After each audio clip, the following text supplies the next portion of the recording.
Okay. Um,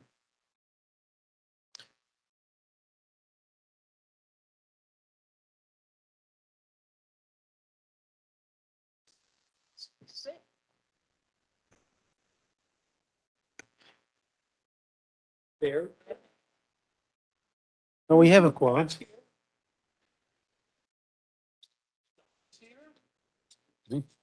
41st anniversary.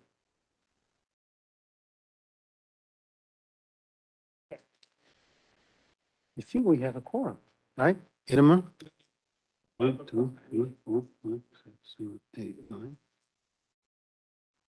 2, 3. No, we don't have a quorum. We need 6. We only have 5.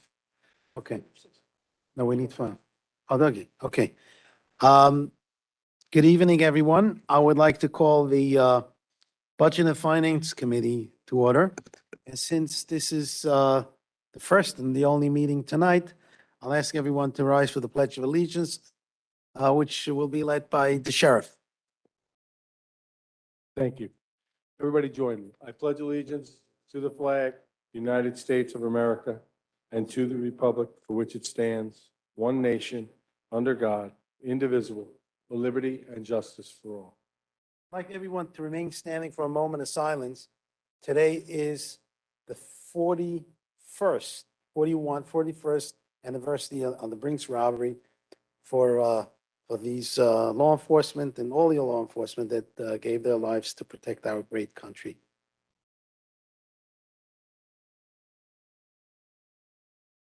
Please be seated. Okay.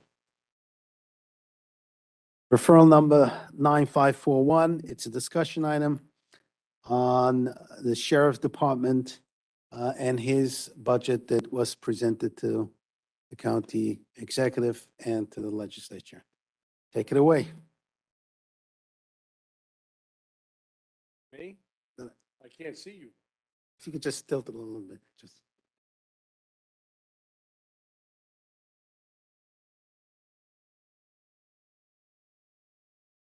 Well, good evening, and thank you for this opportunity to put forth our budget for 2023. I will say that it was a pleasure working with our finance department, sitting down, going back and forth, working on all the numbers within all the divisions, within all the units of the sheriff's office. I know that there might be some questions in reference to the new positions that we asked for, and I will touch on that if you'd like. I know there's an initiative by the county executive's office that was spearheaded by Steve Powers, who was here tonight, in reference to school bus safety and video people that in fact would pass by the school buses and possibly hurt and injure our children getting on and off the buses. I was approached by Mr. Powers and then by our county executive, asked if I was partner with them and to be able to oversee the program from the aspect of the violations to in fact make sure that in fact the tickets that are issued are violations. And if the person that is issued that summons wants to go to court and mitigate it, we would go and send our officer there to do that. So we signed on board and we requested that one position in this budget for 2023. I believe that the law was passed and I believe that the RFP is out for a company. And I think the thing will progress where sometime, I think, and I would have to ask, in January, hopefully this thing will come together.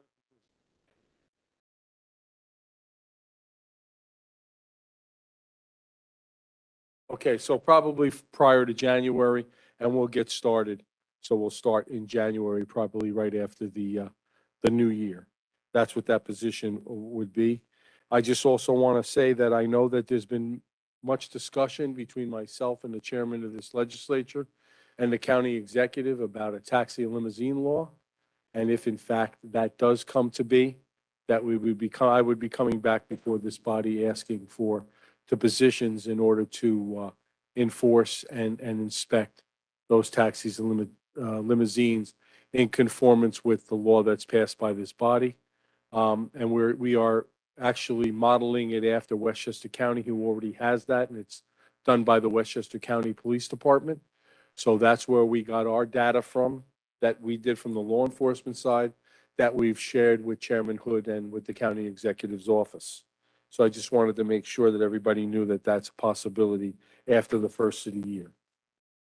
Talk a little bit about vehicles. I'm sure you've heard this from everybody, and I don't know how many budget hearings you've had so far.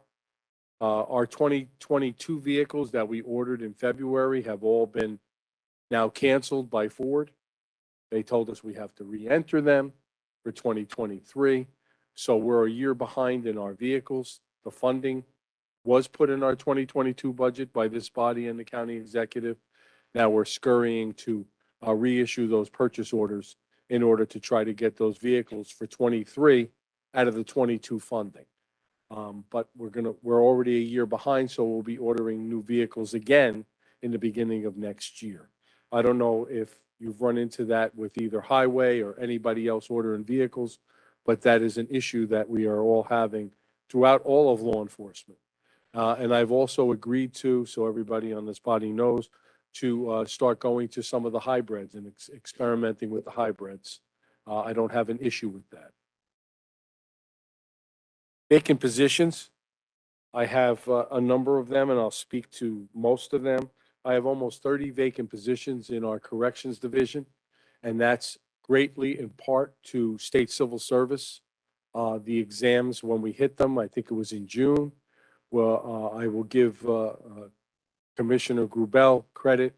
I was pestering her, that's my word, on an everyday basis to contact the state. We never got the grades back, didn't get the grades back. She finally got them back at the end of September.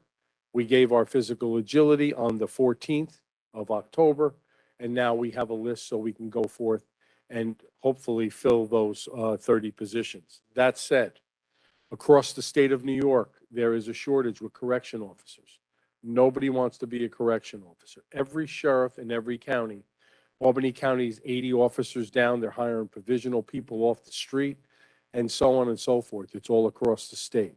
So Under Sheriff Barbera, who oversees our civil service stuff, has already asked for the next test in anticipation of being short. We only had 169 people show up for this exam to take it, and less than 100 showed up for the physical agility, and I don't have the numbers yet on how many passed the physical agility to fill these 30 vacant spots. This is an issue, and it's been an issue probably for 4 or 5 years, ever since the hospital closed. Our staffing for mental health and for medical used to come out of the hospital. When the hospital was going out of business for the county, we went to an outside vendor. At the time was called CCS, and now it's called WellPath. Nurses transferred down from the hospital, and what they did was we had a group of nurses that were working very well in the jail. But because of CSEA and bumping rights, most of them, almost all of them, got bumped by the nurses. They went out and got other jobs. Those nurses that came to us only stayed like 2 or 3 months. They didn't want to work in the correction facility, and they were about at their retirement age. And ever since then, our staffing calls for 12 nurses, and we've been down to 6 or 7 nurses. We cannot get nurses that want to work in the correction facility. We did reach out to our outside vendor called WellPath.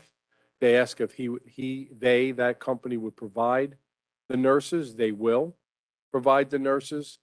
We went into somewhat of a negotiation with CSEA, who doesn't want to lose positions, but yet we're out on Indeed. We're out because it's not a tested position. Indeed, other places trying to garner nurses for our correction facility, and we are having major problems. We just hired 2 in the last month. One of them we let go on probation because we saw it wasn't for her, and the other one quit who said it wasn't for her. It's a whole different world working inside that correction facility for a nurse.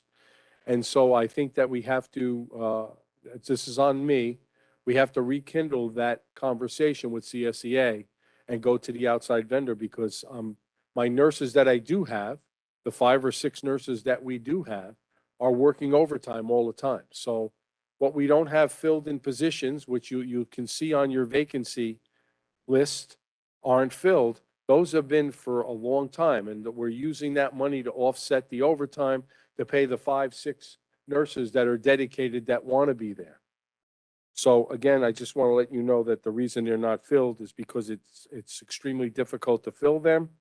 And I'd like to go to the outside company to do that through attrition. In other words, the 5 positions that are open, and then when the nurse retires, we would do that. But that's a discussion that is ongoing with CSEA and Larry Sparber. At any time, if you have any questions while I'm talking, ask me at that point. Yep. Yeah, I might as well stay on that topic. Go ahead. Have you thought about reaching out, doing some sort of outreach to the nursing schools around the area?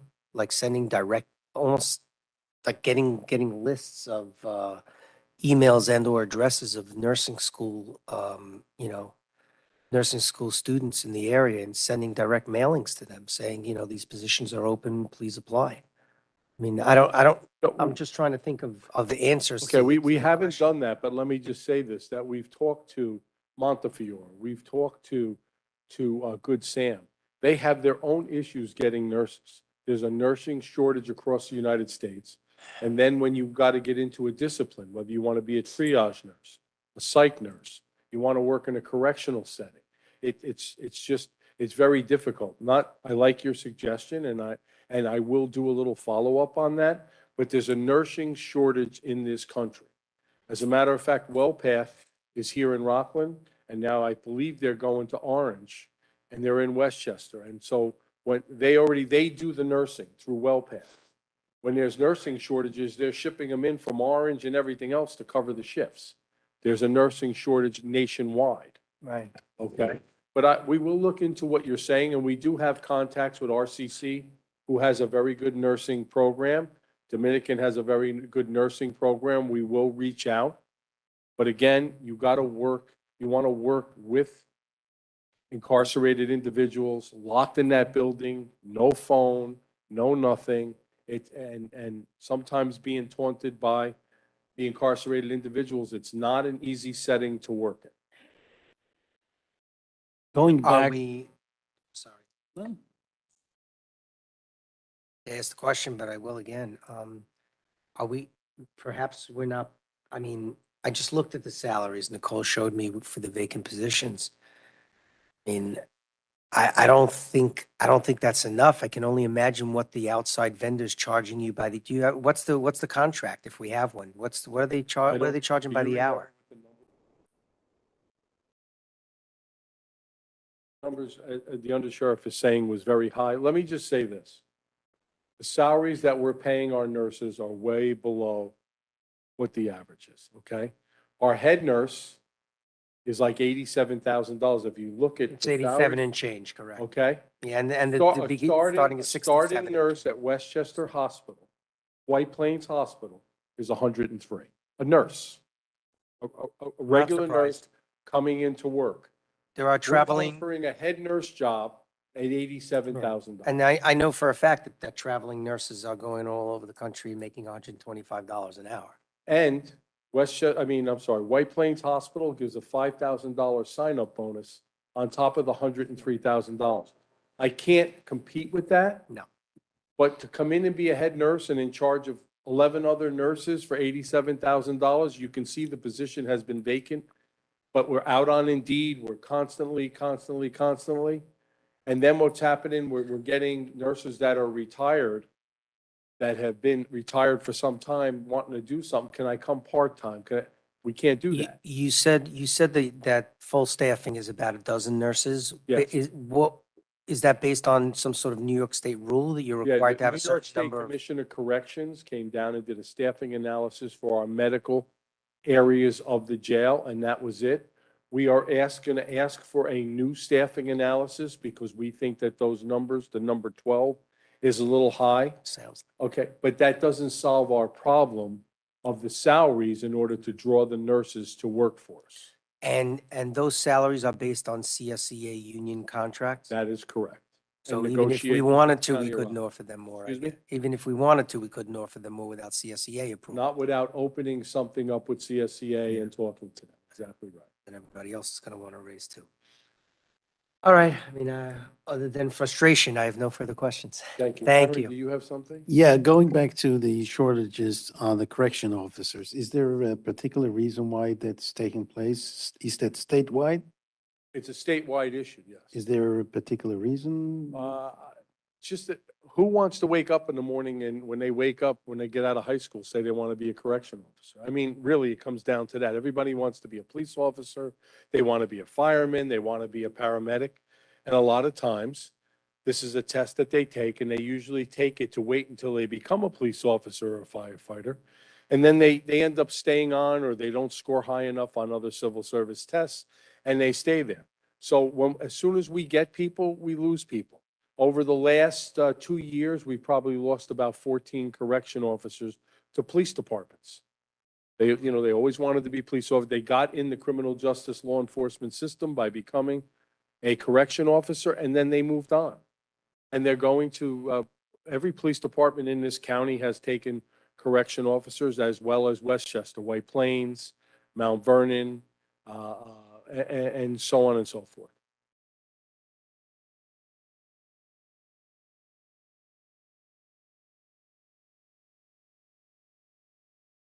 The other thing to bring to your attention is, I told you WellPath is our outside vendor. Built within their contract from year to year is an automatic, when I say automatic, it still has to be agreed to by the county, a cost of living increase. When we sat down with finance and budget, we projected it at 5% for this year, and that's in the proposed budget that you have. They just contacted us and told us 6%. So that's something that I'm going to have to go back and talk to the county about, meaning finance, to see if we can make that adjustment, or do we want to go and try to negotiate with the company to go down to the 5% that we projected as a cost of living. They pointed out that the national average cost of living, I think, is 5.7 or 5.8. And they possibly be willing to go there, but they were going to ask for 6%. So that's something that we have in front of us that we're going to have to discuss with the county before we embrace their request. Any questions on that? As everybody knows, by looking at the numbers, I'm proud to say that the county settled up with probably all but one union in the sheriff's office. The one union that they didn't is the Superior Officers Union in our corrections division. Although they did get their salary adjustments as per their steps within the contract of differentials when they became a sergeant, lieutenant, and captain. There has been no contract for them since, I believe, 2010. But 2010. But the cost adjustment for all the salary increases, and remember, the sheriff's office doesn't only have the 4 law enforcement unions, but we also have CSEA workers that work for us, and they're part of our budget. And our budget approximately went up about $4.5 million overall for all the salary adjustments and the increases for the 4 unions. Yes, you may.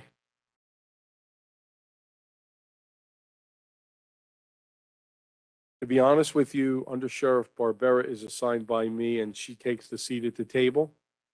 I don't necessarily know that we've been in negotiations with them for probably 2 years or so, where anybody's been at the table. So I guess they're at a solid stalemate. They are a union within the sheriff's office that does not have binding arbitration. So there is no stick on either side to force anybody to settle, where the other unions have binding arbitration. So therefore, they're at the table. And I'm not taking either side. As I said to you, they have gotten their pay raises based on their differentials, but they do not have a collective bargaining agreement since 2010. No, they're not getting zeros. They get, so a sergeant, as a corrections sergeant, gets 20% more than the line staff. Even though they didn't settle the contract with them, they get, so when Cobark or the line staff settles, they get 20% above that.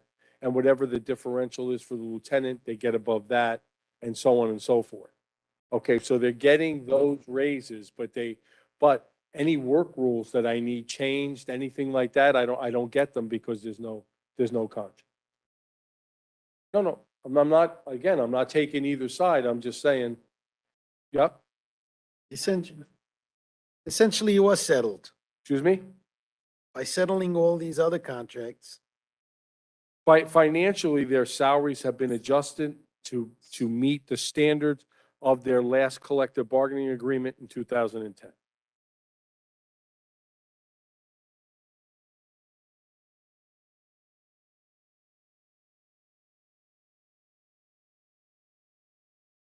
They were done at, well, remember, there was everybody pretty much took zeros, right? For many years between 2010 and, I don't know the year, 16, 17, or 18. And then when they started settling with the lower union, they got those adjustments accordingly, as opposed to everybody took zeros, right? In that time, and then there was furloughs, wasn't there? You had to pay X amount of dollars. All of those things impacted them at the tail end based on the escalator that's built in for their differentials.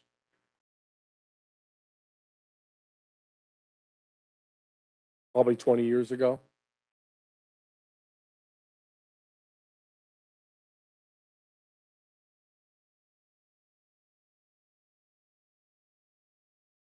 why would they want to settle?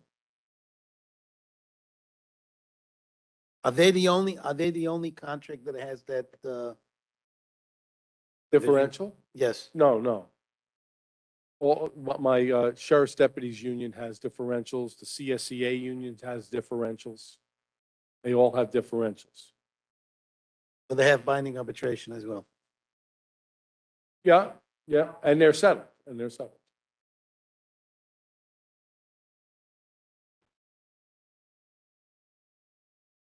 Correct. And the ranks incur are sergeant, lieutenant, and captain.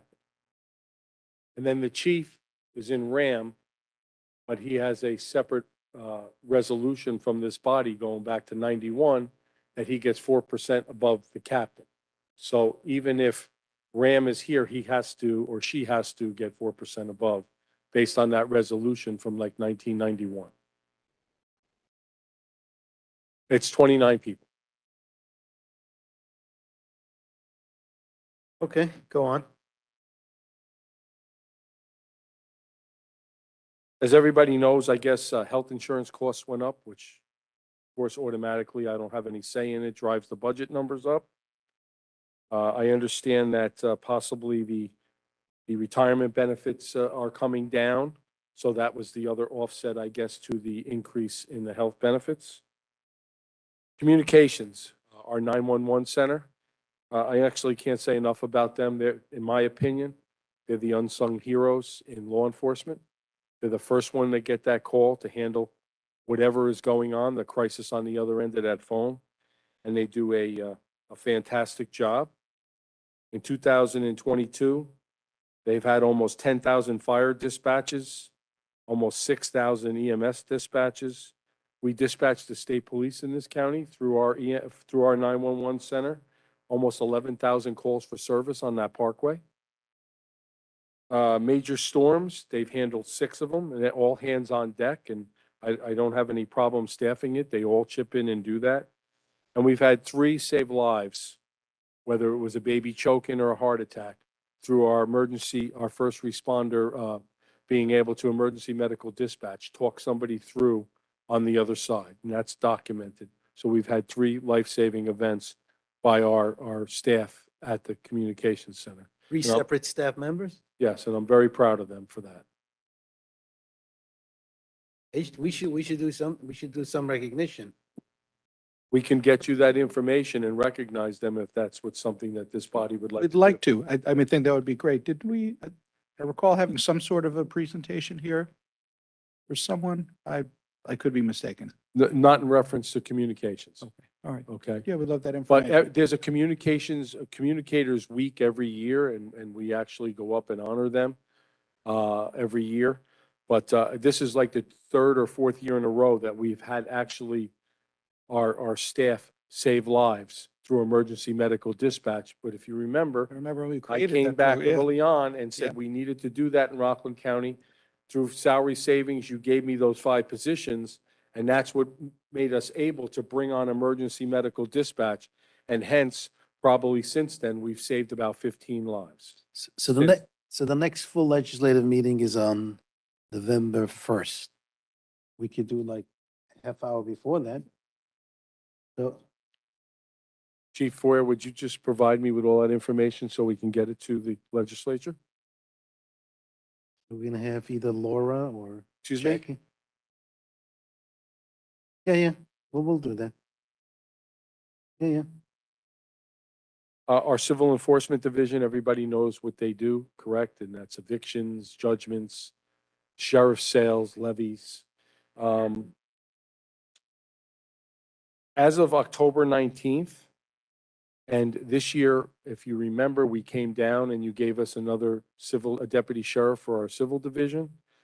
We are backed up 108 evictions. Why are we backed up?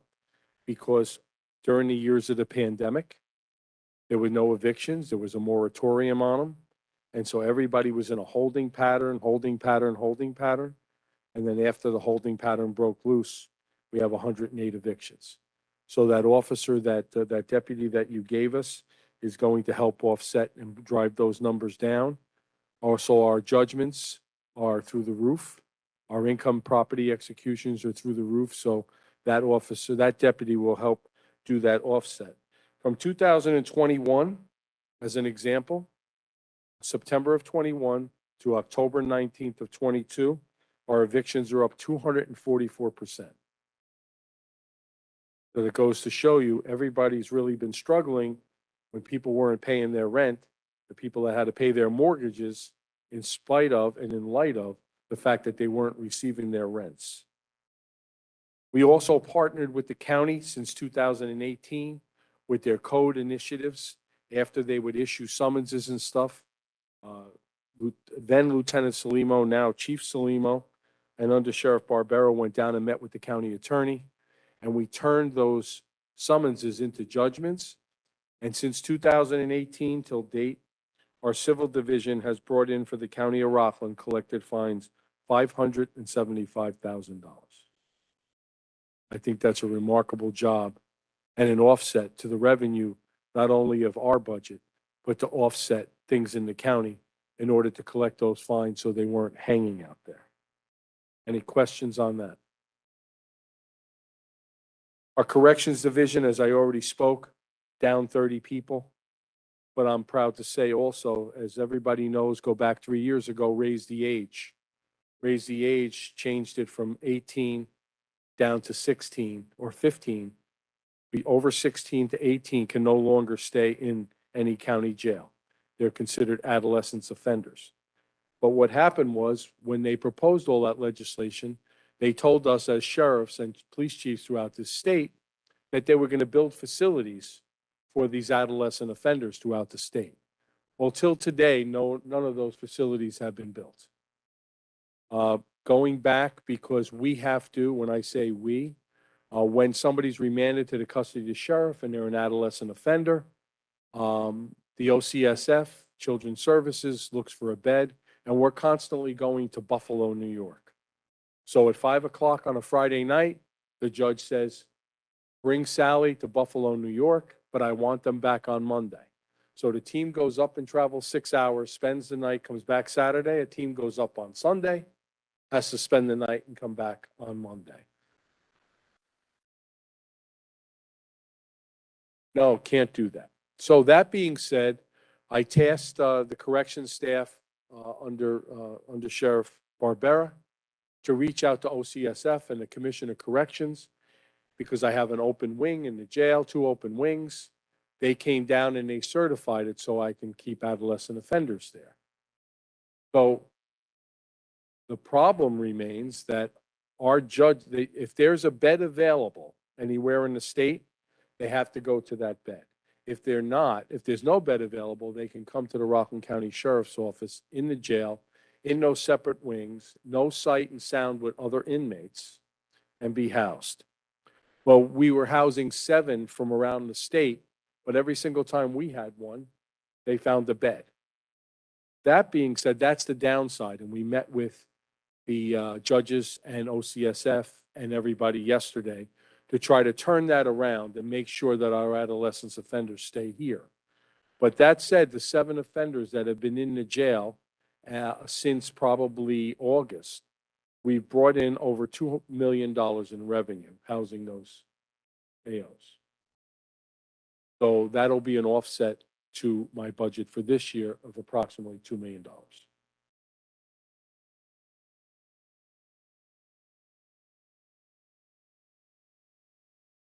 Who from the state approved, or what division approved your use of these, empty, cell blocks for, underage All right, offenders? so again, Under Sheriff Barbera contacted Office of Children and Emergency Services there and the Commission of Corrections. They came down jointly to bless it. We are the only ones in the state that have done it.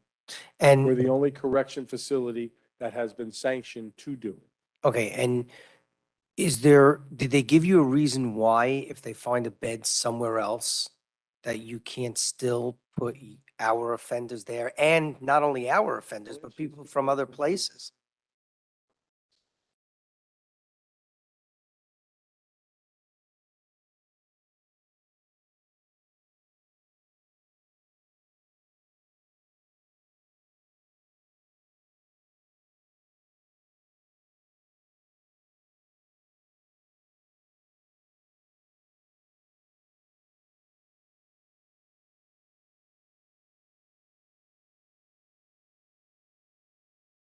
Aha.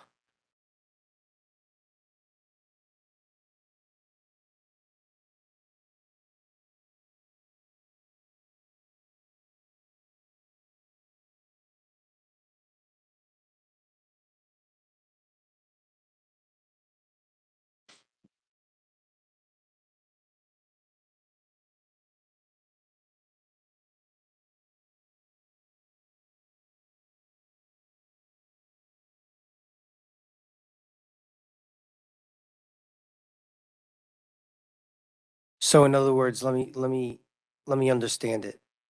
So I'm gonna kind of rephrase what you said. Basically, we're allowed to keep youthful offenders, I'm sorry, adolescent offenders, sorry about that.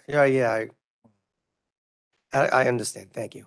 Adolescent offenders in the jail in a non-site / sound wing, but the people who are caring for them, who are the officers there, the corrections officers, are wearing correction officer uniforms and are carrying pepper spray. If those officers were not wearing uniforms and were not carrying pepper spray, what other rules are there? I'm just curious because,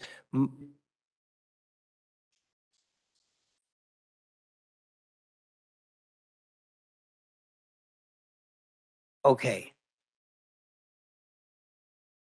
understood. Are those, obviously, because we'd have to build a separate building, are there, those rules are by law or by correction officer / adolescent offender rules that in the statute? Okay, yeah, Notified yesterday by OCSF that they don't anticipate building those buildings that we just talked about until 2025. So not gonna happen. in the interim, right now, the Rockland County Sheriff's Office, correction,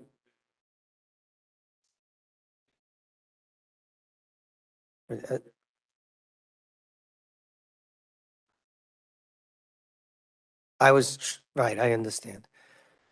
I mean, look, I mean, there may be nothing we can do, but it may be worth our time and effort to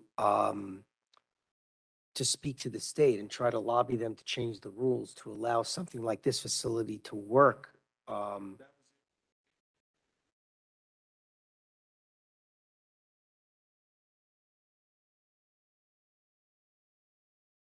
Yeah.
Look, I mean, I don't mind speaking freely, and I know that you can't. A lot of the rules that were created had literally zero thought put into them. This was passed, without much thought to the results of what they were doing. As you're well aware, um, and I'll say it without smiling, as a former member of law enforcement, um, I was in the DA's office at the time that we were fighting a lot of these rules. We managed to push it off, but we weren't ultimately successful in keeping it away permanently. But there was no thought given to this. And so it doesn't surprise me that they're sending our people up to Buffalo and Buffalo's people back down here. Because again, they didn't really care about the results of what they were doing. It was just the optics and the politics of it. Um, but maybe given, it's almost a shame that I wasn't aware of this like 6 or 8 months ago, because I think given the political climate today, we might have been able to get something before the end of the last session. But I would still try, even no matter what happens in this election. I think people might get a wake-up call about certain issues in New York State, that we might be able to get them to help us on this particular issue, especially since it's at bottom and at first, it's a fiscal issue. I mean, Westchester must be spending just as much money putting people up in Buffalo. And if they could send them here instead, it would be a lot less expensive for the transportation costs.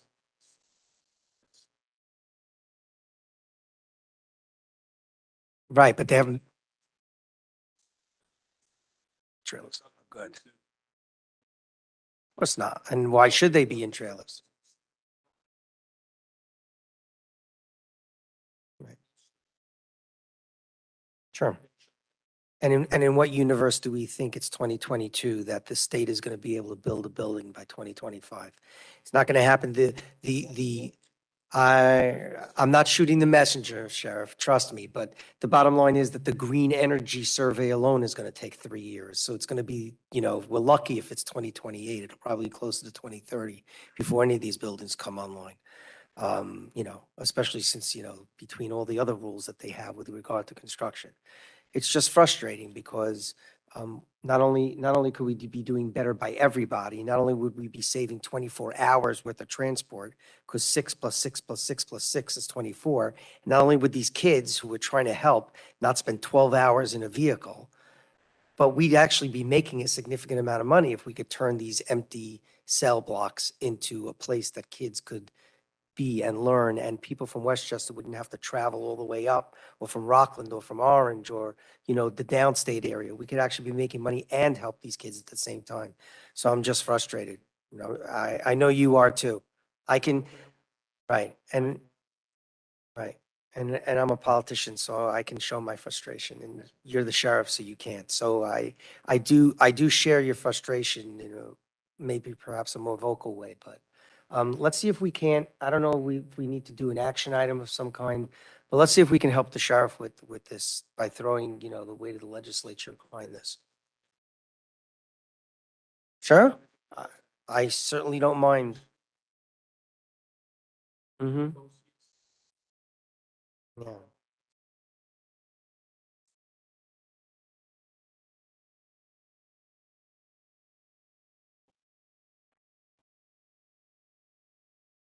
Anybody from the county executive's office? Okay, that's it. Yeah, I mean, because I understand.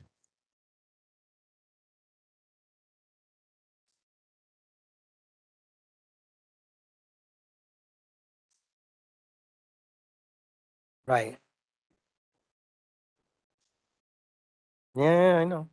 That's correct. I know. It's 12 hours for the offender and 24 for yours personnel, right?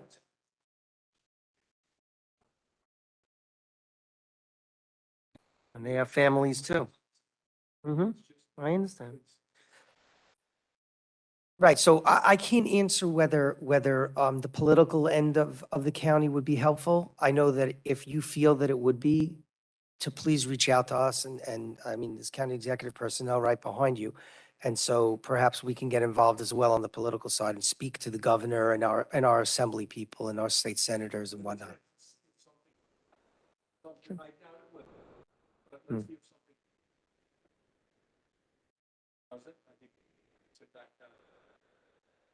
Okay, I'll be more than happy to help in any way I can. And I know the other This would legislators. be a perfect topic to have as a discussion item in the Public Safety Committee.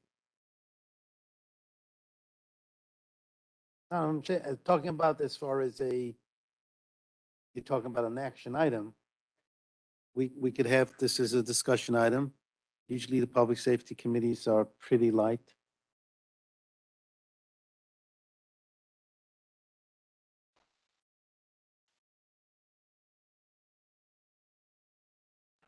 Okay,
How many airport, you said there was 80, 80, 86? And how many had guns? Okay.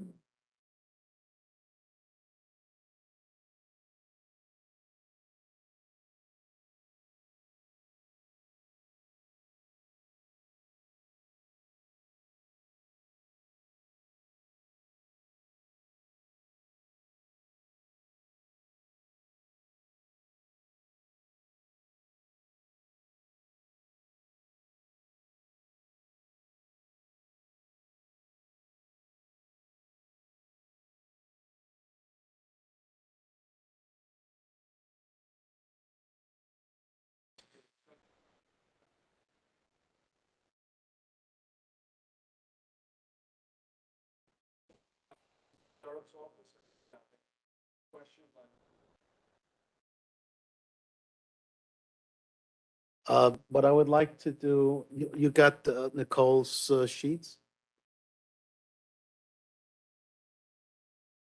If Nicole could just very, very briefly go through them. Very quickly, Whatever you yep. feel needs to be highlighted. And if there is any questions, Yep. the sheriff might. Yeah, because I think the sheriff has actually covered most of this. So what you have are the 4 pages. So the first page is just the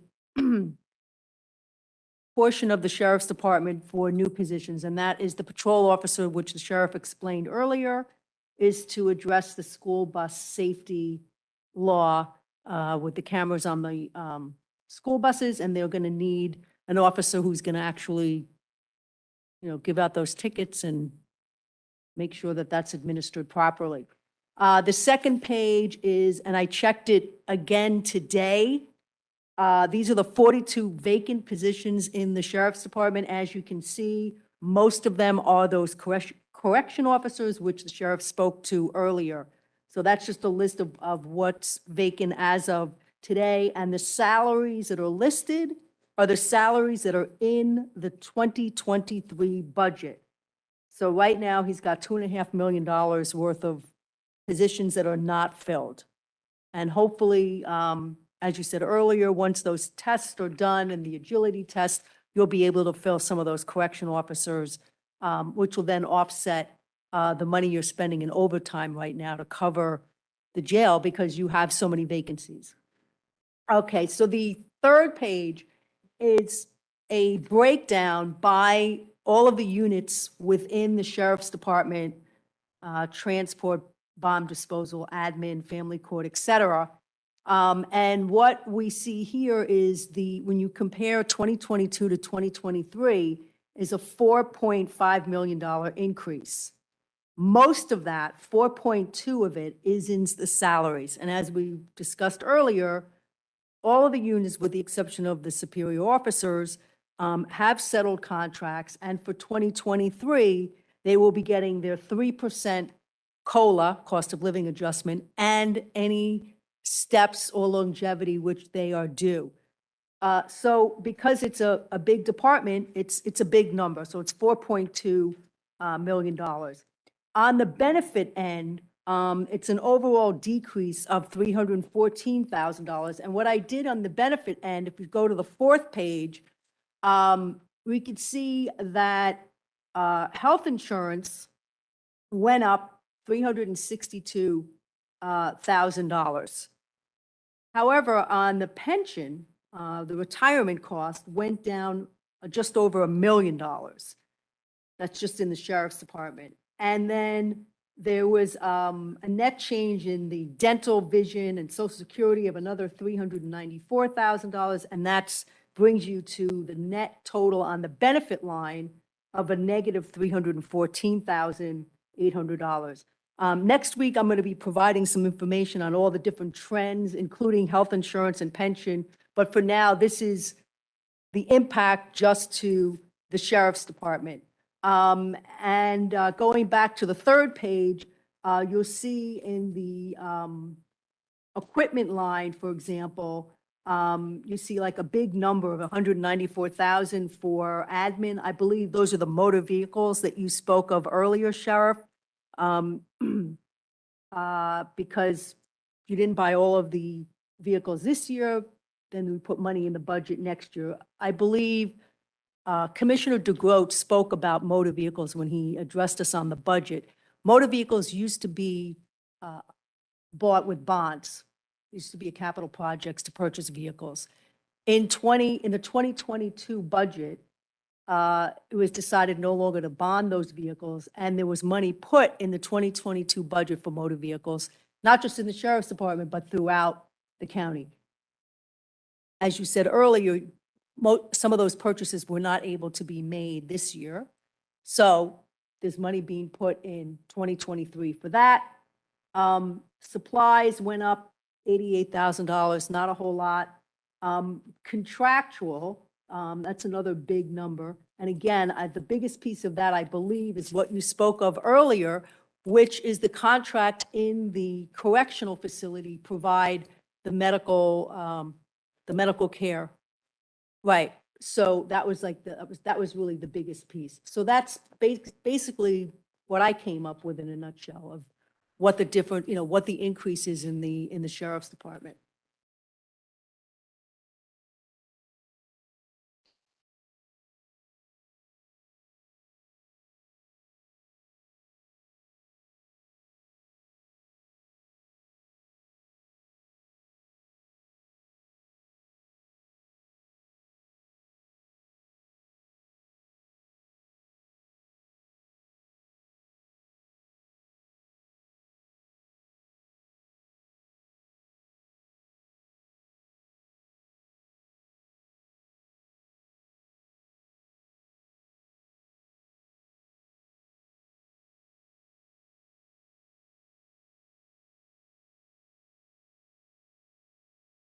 If I may ask, I've seen the mounted patrol in action, and it's a very valuable tool that the county has.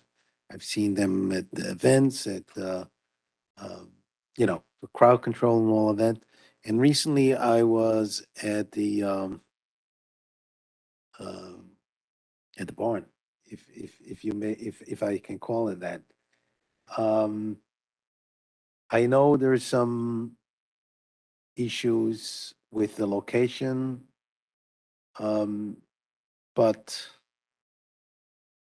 the barns are something that it's good that it's tucked away. You can't see it because when you go in and you see it, it doesn't look good.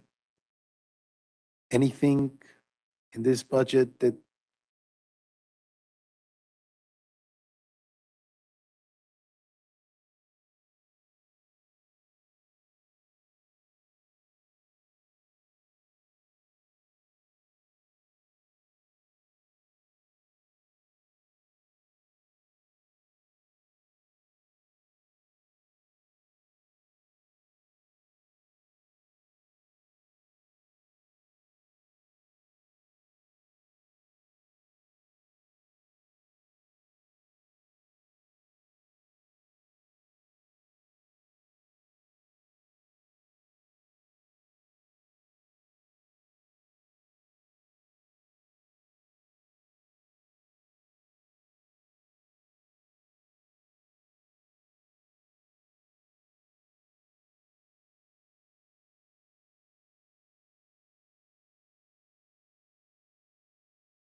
When you say we have to have a conversation about the future of the mountain patrol,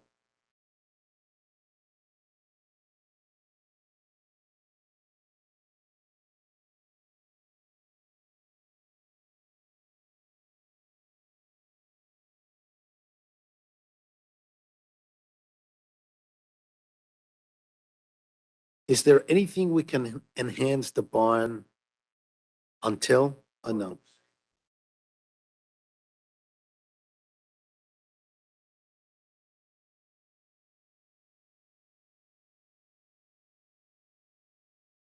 Okay.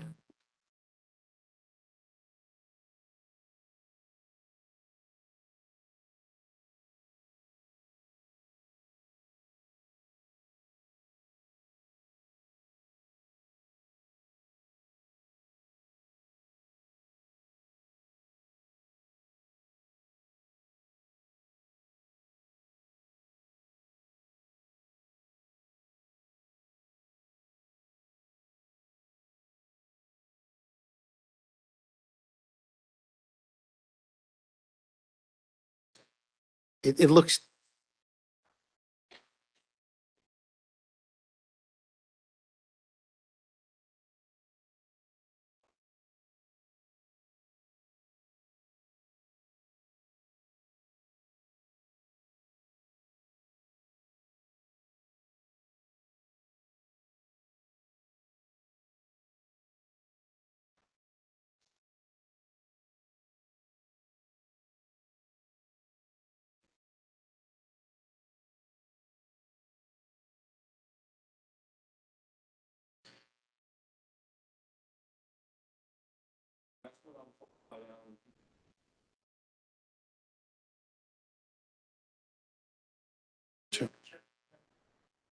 yes. Jackie, can we have that as a? It could be, it could turn into a great park incorporating what you have over there. In other words, kids can come, and I believe kids do come. So I'm trying to wrap my head around how, why wouldn't this be considered a park?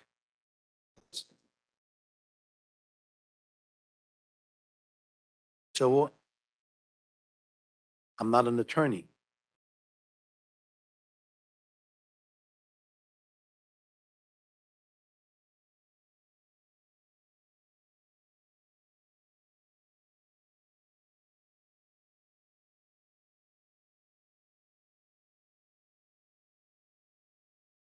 Do we have an action item to get a legal?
If we're able to do it on existing county parkland, do we have enough space for that?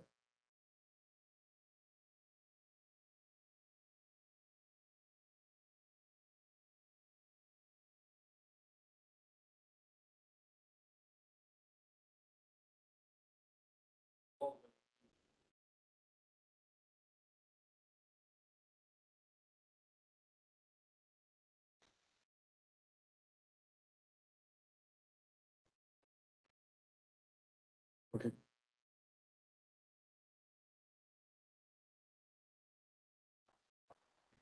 No, we get them. Another 5 minutes.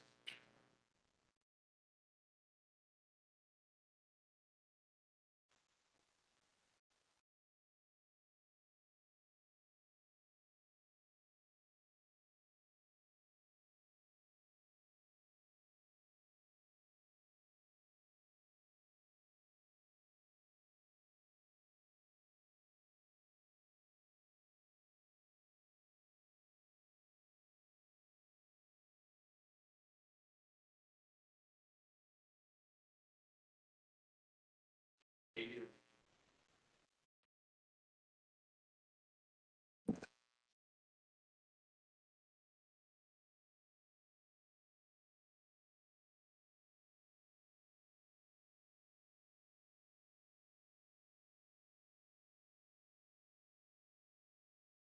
a general statement, I'm giving, I'm not gonna, but I mean, so I could see, like, I could see the argument that made that you have to put in bonds and stables, whatever, that's a park alienation, unless you make it open to the public where it's gonna be a petting zoo. I don't know what the sheriff would want that. So like, I'm just saying, That's exactly the question. yeah, no, but I'm just saying, I could see the answer being, yeah.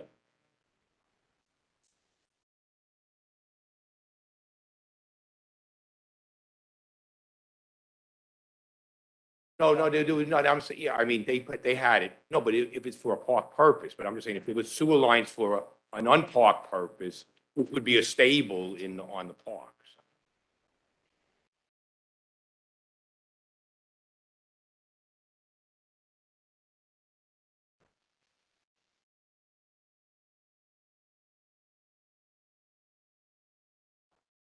Yeah, right, I mean, I would say, yeah, right, I mean, they have to do research, but I would say.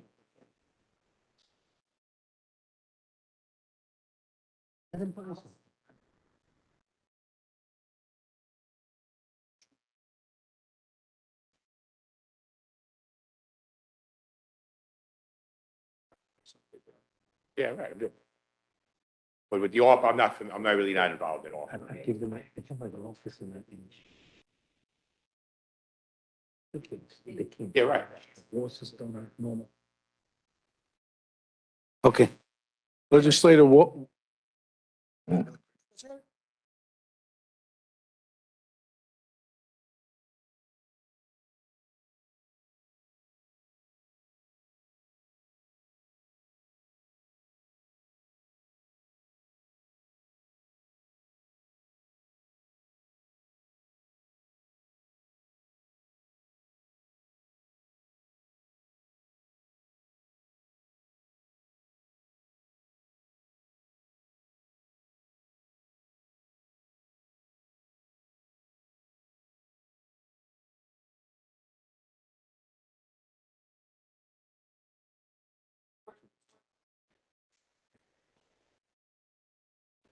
welcome.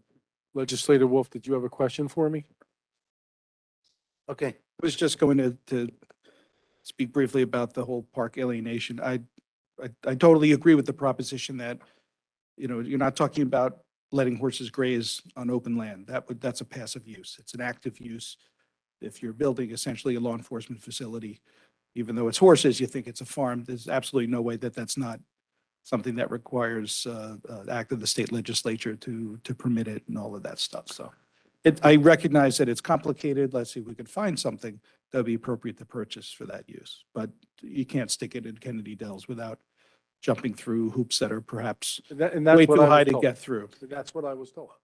I was recently there, and I think the officers working with the horses deserve better, and the horses deserve better, in my opinion. Thank you, The- as do we.